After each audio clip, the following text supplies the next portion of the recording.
You're listening to PetLifeRadio.com. I'm Smiley the dog. I am a mutt. I'm Smiley the dog. I'm super smiley. I have a cat, 2 sweets, the travel kitty, and a big girlfriend, Angel's really pretty.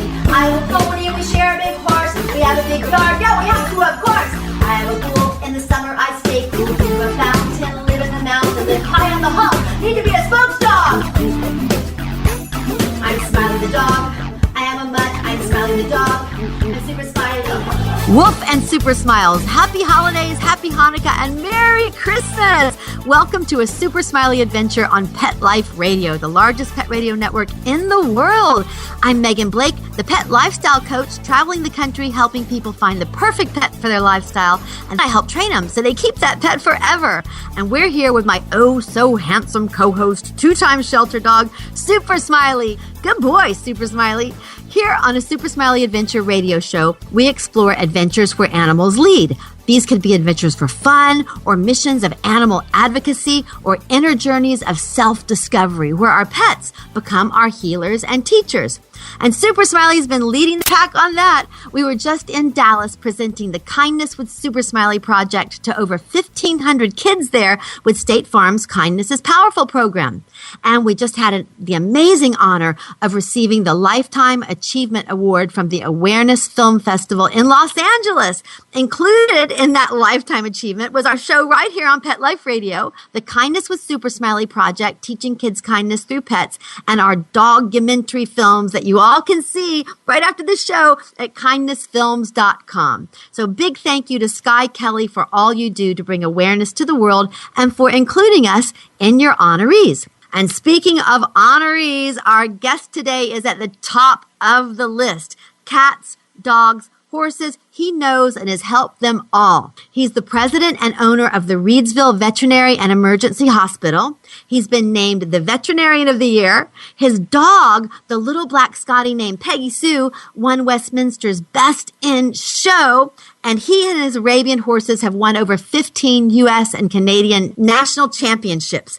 And to top it all off, he's the former president of the American Veterinary Medical Association. He is Dr. Joseph Kinnarney. Welcome, Dr. Kinnarney. Well, thank you, and good morning. And first, congratulations on the Lifetime Achievement Award. Wow, that really says a lot. Oh, Dr. Kinnarney, thank you so much. And coming from you, wow, thank you for that. Because you've won so many oh my gosh, your list of credits just goes on and on and on. And that's why I wanted to invite you onto the show for so many reasons. First, like I just said, you are in the stratosphere when it comes to pet care. And with the holidays coming up, we all need to be extra careful with all the hidden dangers lurking about. But before we get into that, our listeners know that I love horses, especially my beloved Arabian Starfire. So I have to ask you, Dr. Kinnarney, tell us about winning the world championship with your Arabian. I have to know. Tell us. Well, I've had horses all my life, and I've had dogs all my life, so animals have just always been an integral part of what I do. My standard poodle goes almost everywhere with me. So as you know, he has a bed in my office. The horses just, it's probably the time in my life, the bond that I have with them that clears my brain, and it's just the horse and me. And so going out and then bringing them to a level and me to a level is just exciting. And then when they put the roses on you, it's like, wow, we really, the two of us really accomplished something. So it's a fulfillment. It's just mentally, physically satisfying and rewarding. And again, it's my zone that I get into, and it's just the two of us. So, to me, the human-animal bond has always been part of my life, both with the horses, dogs, and cats. And again, it just brings the best, I think, out of me and the horse. I am right with you on all of that, the human-animal bond. And you mentioned cats, dogs, and horses. And they all, not only as individuals, but as species and breeds, they all have a unique perspective. And my horse Starfire is an Arabian. I just traveled across the United States this year from Malibu to California with Starfire. We've been together 27 years and have experienced so much life. And for me, Dr. Kinnarney, Arabians, they're so unique and special. Would you agree? Talk about working with Arabian horses. One, they're gorgeous. They're beautiful. And then they're smart. And then they're really talented. So yes. they're compact. If you look at what in history and what they did in the desert, where they had to go, and then what we do with them. But they're super smart, and they have that personality that's very unique, I think, in all the horse breeds. And again, they're the oldest breed, so so many of the breeds, all the other breeds, stem from them. But still working with them, and it's not a piece of cake that you just hop on and you go, but it's like anything, it's developing the bond and then understanding what they're trying to tell you and make sure they understand what you tell them, and they catch on pretty fast. Yes, they're so amazing and they're so agile. I remember riding Starfire on the trails and the mountains in Malibu, big steep mountains with trails, and we would maybe come head to head with some other riders, and it would be like, how are we going to get up here? And I'd say, oh, no problem. And I would just tap Starfire on one leg, and he would just hop up the mountain like a mountain goat. And people would go, oh my gosh, how did you do this? And for the Arabian, it was nothing. He just hopped up there on the mountain, right? I'm sure you've seen that, right, Dr. Very Kinnarney? Sturdy. They're very, very sturdy, and they get up there, and they're versatile too. I mean, you have Arabians that have raced, have jumped, have shown in performance, Western, costume, hunters, across the gamut of disciplines. They seem to be able to do everything. They do. And Dr. Kinnarney, obviously, you and I love horses so much we could do a whole show on this, but let's move on. But I know you and I could literally probably talk for days about our beloved Arabians. But speaking of being tops in the world, now I have been on the floor at Westminster several times, right down there with the dogs. But you, my friend, have won Best in Show with Peggy Sue. Tell us about that. Well, if you look at excitements in life, setting aside the birth of my children and family, Right. you're in this atmosphere, and the lights, the green carpet, Yes. purple and gold, and you have 7 of the best of the best. Wow. The show ring, and for me, I never thought we were going to win. I was thrilled that we won the group, but so I really never thought that we even had a chance of winning. And That's amazing. As Wow. I sat there and kind of looked. And when Jackie Hungerland, who was the judge, pointed, it looked like she was pointing to the poodle, and she was the poodle judge. And it's like, I kind of suspected that. And then all of a sudden, she walked to my Scotty, and I just... Oh, my gosh. I just had this... it was just this feeling. It was amazing. And so it's, again, it's something I didn't expect. But she was, absolutely fantastic dog. She and Jackie said it best. She looked at me and she goes, "I want this." And Oh my no gosh. other dog in the ring that night. And What? Again, if you see the quote, she said, "I want this," and she said, "You know what? You get it." You got it. I love that. And just you describing the green carpet, those bright lights in the gardens there, and the purple and gold. I literally got chills when you described that. You did that so well. It is an amazing experience just to be there. And I'm sure, did you get to know, I know you know David Fry, the Westminster commentator for so many years. Yes, isn't David just a lovely, lovely man? He's been on Pet Life Radio, so let's give a shout out to David. Hi, David. We love you. Okay. And Dr. Kinnarney, the holidays are here with new foods, guests, decorations, all sorts of things that can get our pets into trouble. Now, I want some advice on how to keep our pets happy and safe during the holidays, and let's get that right after the break. Dr. Kinnarney, can you help us with that? I can help. Good, Smiley. Can you wait? Good boy. Sit, stay. We'll be right back after a short pause. Well, 4 to be exact.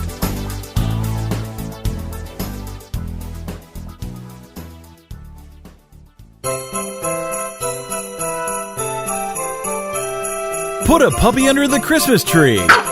Wait, you read it, not feed it. It's The Dog with the Opposable Thumb, an accidental love story. The fun new book by award-winning author Mark Barkowitz. When an accidentally DNA-altered puppy is born with a thumb, his lovelorn grad student caretaker devises a strategy to achieve their Kardashian-like fame and fortune. It's funny, intelligent, and incredibly unique. And 20% of book sales benefit the Pasadena Humane Society and SPCA. The Dog with the Opposable Thumb is available now through Amazon.com, BarnesandNoble.com, and MarkBark.org. Thumbs up to a howling fun book for the holidays. The Dog with the Opposable Thumb. Order yours now.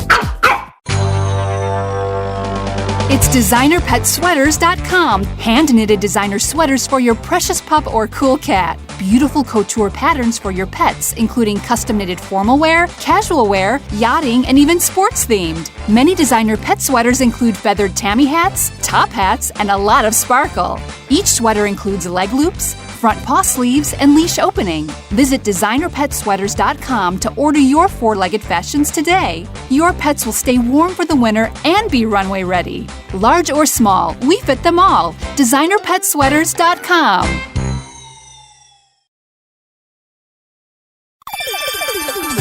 Let's Talk Pets on PetLifeRadio.com.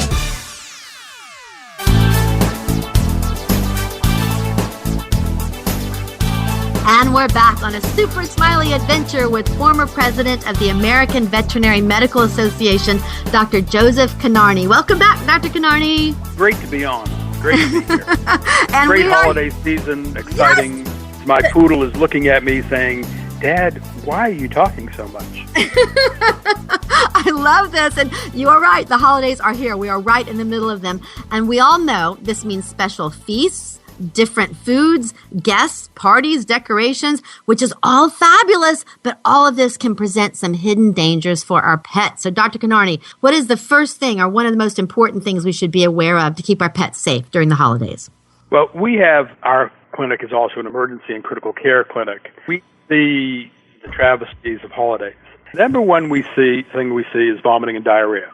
And that comes from eating things you shouldn't be eating. And right. We try to, food in our life is a symbol, and we know that our pets love to eat like we love to eat. And so it's this little bonding thing. So we see, let's just go ahead and give some ham and turkey and maybe a little stuffing, and you start down, and all of a sudden you've overindulged. And that, those are the minor vomiting and diarrhea. And then you can overdo it, and we can get into pancreatitis, which can be life-threatening. So eating things they shouldn't eat, and again, just causing minimal GI issue. But vomiting and diarrhea is probably the number one thing we see. Let me just interject right here from personal experience. Some people in the holidays, there's all this fabulous turkey and the drippings, and it's also juicy and fabulous. They let the dogs lick the plates, but that's where all the grease is. You mentioned pancreatitis, so even letting your dogs lick the plates can be dangerous. Is that correct? That's correct. Again, I'll tell someone, a little sliver of a piece of turkey isn't going to really hurt. I mean, when I say a sliver, I mean a really sliver. But when you start making it a habit, and then everyone around the table starts doing it, and so when my kids were growing up, the dogs would always sit beneath their seats because they knew they were going to get all these things off the plates, either deliberately or not.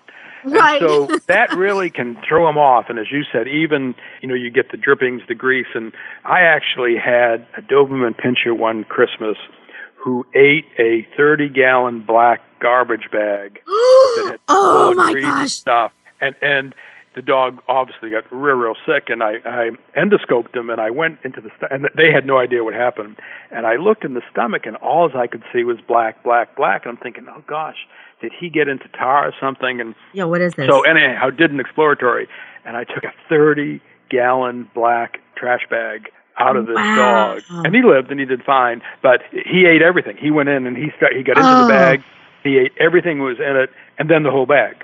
That is so scary. Yeah, it is. And had they not, and I mean, he was a really sick dog. I mean, he couldn't. Oh, that would have swallow anything. Would have killed him. him. Then we see chocolate's big.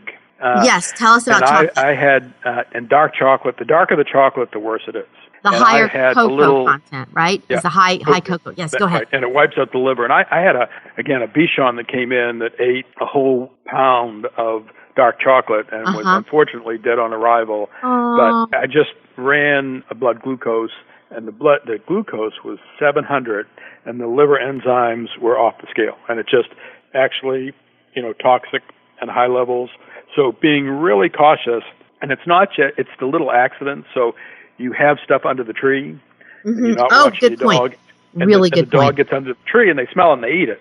And so that you have to be really, really cautious that when you have these things out, and again, it's an accident. People didn't deliberately do it, but and the dog didn't know any better, so they get into it. So being that little, again, it's like child-proofing your house, have to dog and cat-proof your house. Very well said. And let's just really emphasize that, because there can be presents under the tree that contain fruit cakes or chocolates. And when you're serving your hors d'oeuvres on the coffee table, just to be really careful, like child proofing your house. Exactly what you said. I just wanted everybody to really hear that one. Thank you, Dr. Kinnarney. Continue then. Tell us more.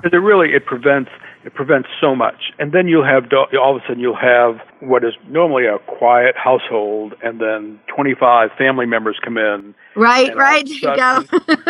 All of a sudden it's like, oh my gosh, what's going on here? And then you may have children, and your dog's not used to having a bunch of children.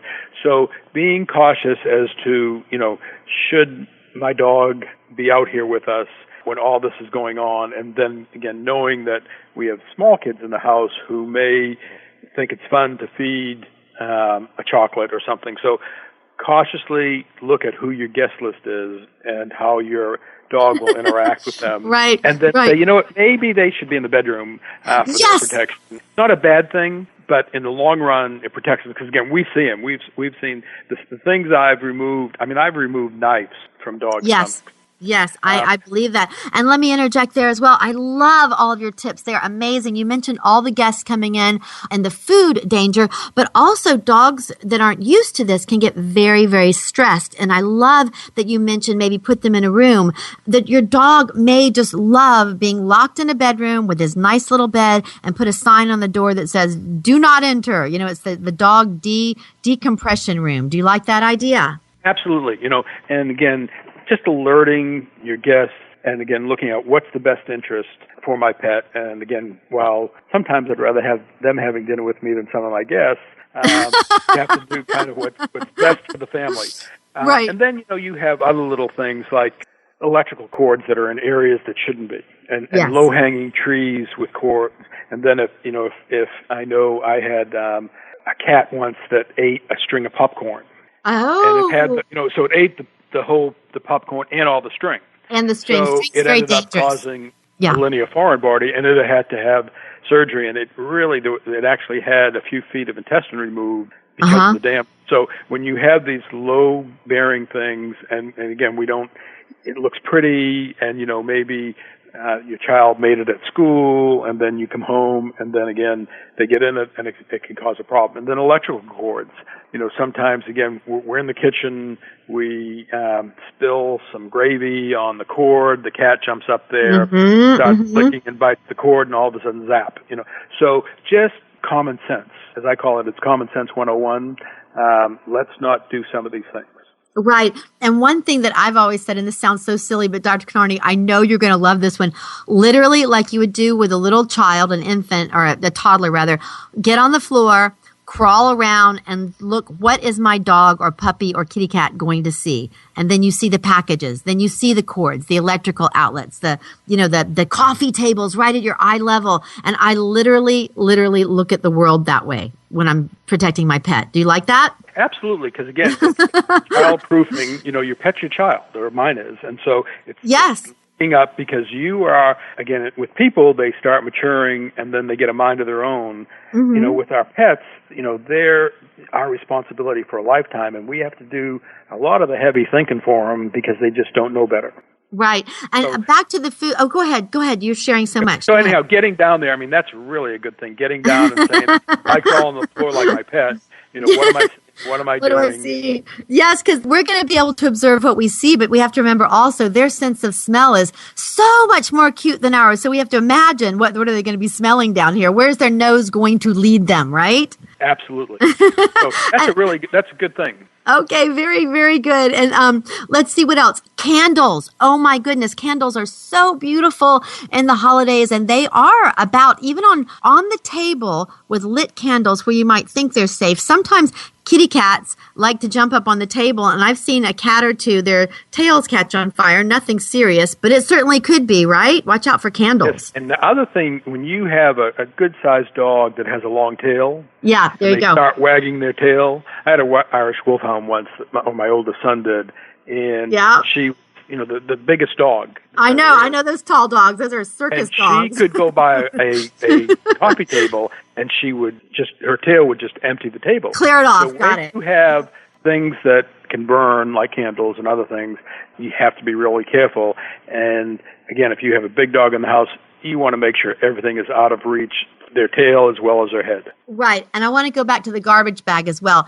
When you're cooking, you're constantly throwing something in the garbage, the bones, whatever you're doing, the turkey bag, all of this. We have got to keep the garbage out of reach of all the animals 100% of the time, right? Because it's just that Absolutely. 1% when the dog talk about how important that is. That's so important. Yeah. And, again, they will eat the whole bag. Exactly. It's a once-in-a-lifetime finding on this dog, and it was like, it's amazing. And they just they'll go in and, grease, fat is what gives beef flavor. And so they really, really like that. And so in my house, we have a trash compactor, and you open it, you put stuff in, and you close it. And so there's nothing, the dogs just can't get into it.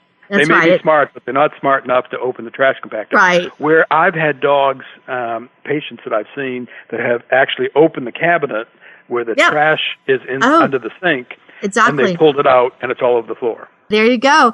And back to, you mentioned chocolate as a poison, but also could you talk about raisins? Because a lot of people don't think about dropping one little raisin, how raisins are also very toxic. So raisins are toxic. Again, you look at, it's like why we can't give dogs aspirin. Their livers can't metabolize these things, and they become a poison to them, where our bodies are made to eat them and go through. And, the other thing is some of the poisonous plants. If you look at poinsettias, it won't kill a dog, but boy, it can certainly make them sick. And some of the berries that get on them, again, their livers can't metabolize what goes in there. And, another thing that, again, happens and we see a lot is medications. And you probably don't want me to bring this up, but sometimes in some festive households, some marijuana and other things become used maybe more frequently. And we've had dogs come in that were stoned and down and out just because they got into either marijuana or medications. And so you got to be really, really careful because it will cause a huge problem for them. Right. No, I'm so glad you brought that up because, correct me if I'm wrong, but I think I read that the number one poisonous killer of household pets is actually prescription drugs. Is that correct? Our drugs that are lying around. Yeah. They'll get, so you take, a 200-pound person that has a blood pressure pill, and then your little 8-pound dog eats that pill, and wow, it can really cause a drop of blood pressure. So, and we'll see them, and there are things that we can do to offset that, but getting into medications, and again, if your dog is on medication, so if you have a dog that we'll say is on an NSAID, say Rimadyl or Duramax, and they then get into aspirin even, you've just created a horrible issue, a life-threatening issue. So being really cautious of things that we think are simple can really cause big problems for our pets.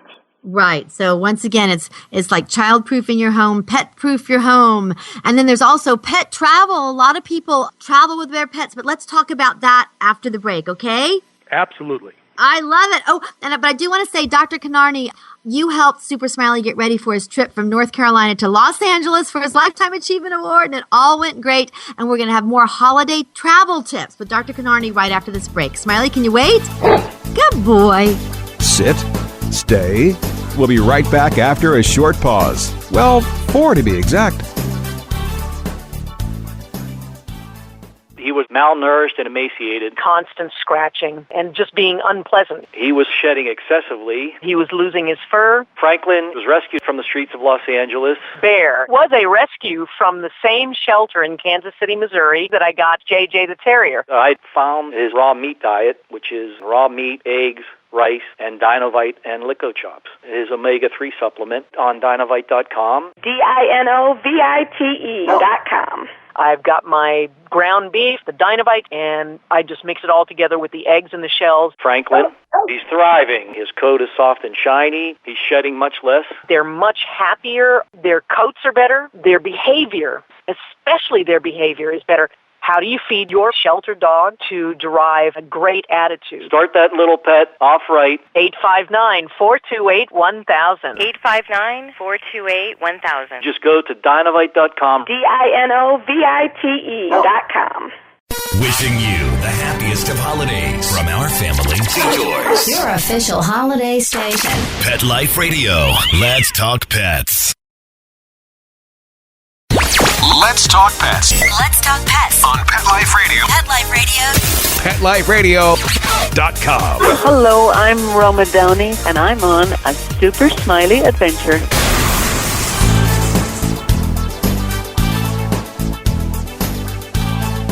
And we're back on A Super Smiley Adventure with the Dr. Joseph Kinnarney. Welcome back, Dr. Kinnarney.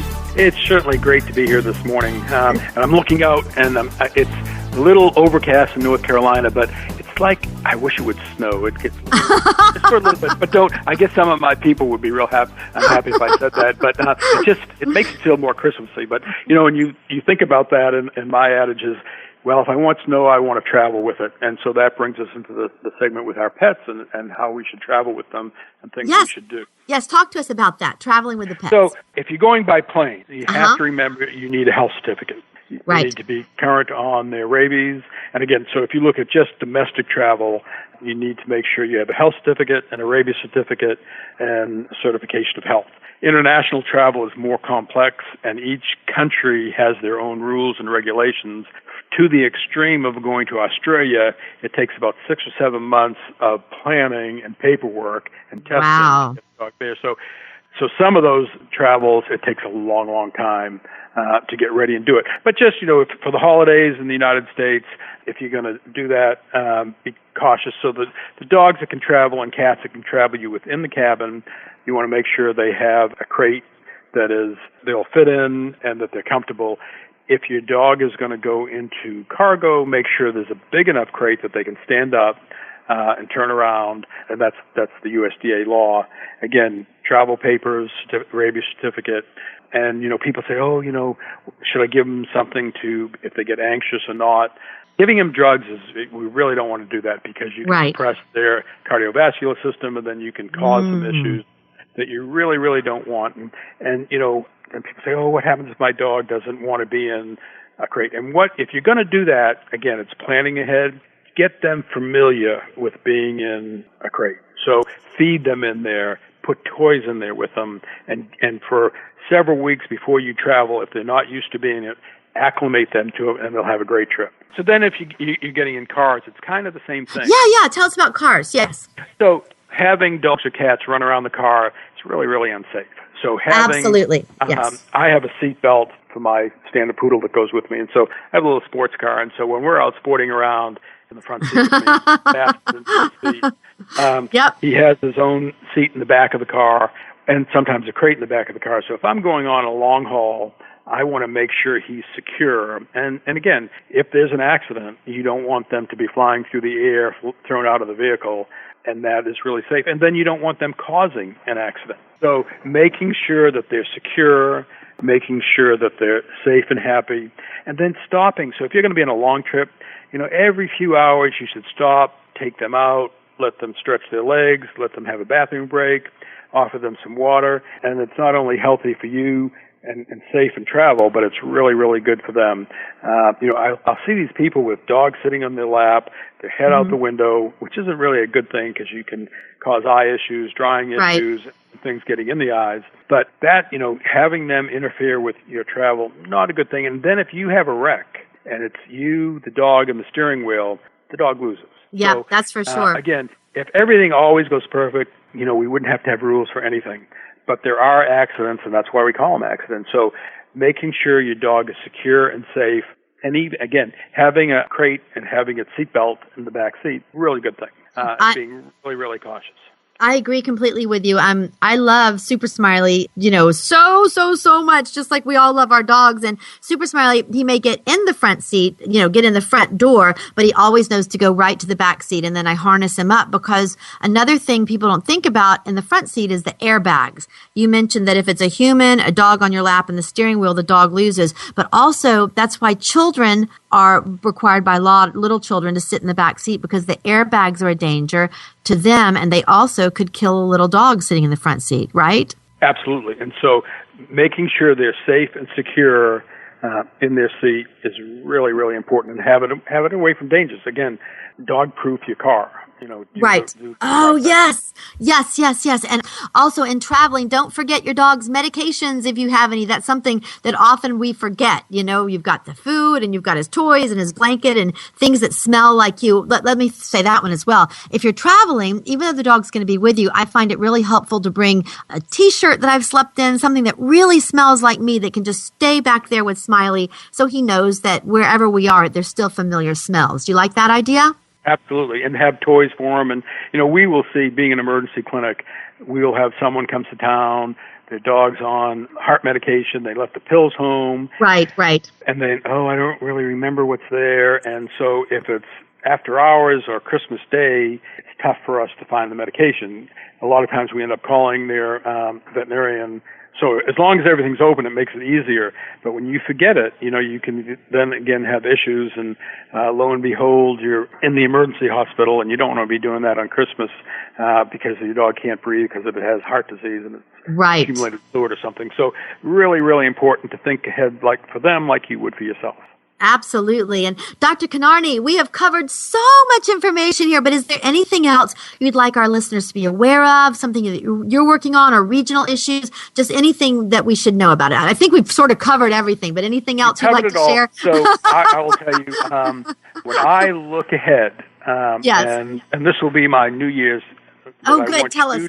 Your New Year's resolution for your dogs and cats, and it's like, let's not have them be overweight. How do I control it? So you as a pet owner, you control their diet, you control their weight. Mm-hmm. And we know that 50% of our pets are overweight and some extremely obese. So New Year's resolution, I'm going to keep my pet fit and trim. I like that. And you know what? They could help us stay fit and trim too. And Dr. Kinnarney, that sounds like a fantastic show. You'll have to come back and do a segment with us on that in the new year. Would you like to? I would love that. That'd be great. Yeah. I do it with me. It's fit and trim. That's my resolution. I love it. And Dr. Kinnarney, you are just so wonderful. And Super Smiley and I are so grateful to have you as our veterinarian. Everybody knows Dr. Kinnarney is Super Smiley's vet here in the Greensboro Triad area. And we're just so blessed to have you as part of our team here. So thank you, Dr. Kinnarney. Thank you. Thank you. And Merry Christmas to you and Super Smiley. Aw, thank you. Merry Christmas to you, everybody. Happy holidays and happy Hanukkah.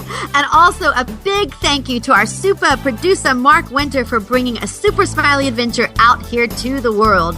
And thank you to our amazing pet-loving audience for joining us today. And right now, if you're not driving, that is right after the show, you can go to kindnessfilms.com or to youtube.com/Megan Blake to see our kindness documentaries that are just perfect for this season of peace and giving and kindness. And thank you again to Dr. Kinnarney. We love him. And from all of us here at Pet Life Radio on A Super Smiley Adventure, we hope you love all your adventures with your pets. Happy holidays, happy Hanukkah, and Merry Christmas. Until next time, woof and super smiles. Let's Talk Pets, every week on demand, only on PetLifeRadio.com.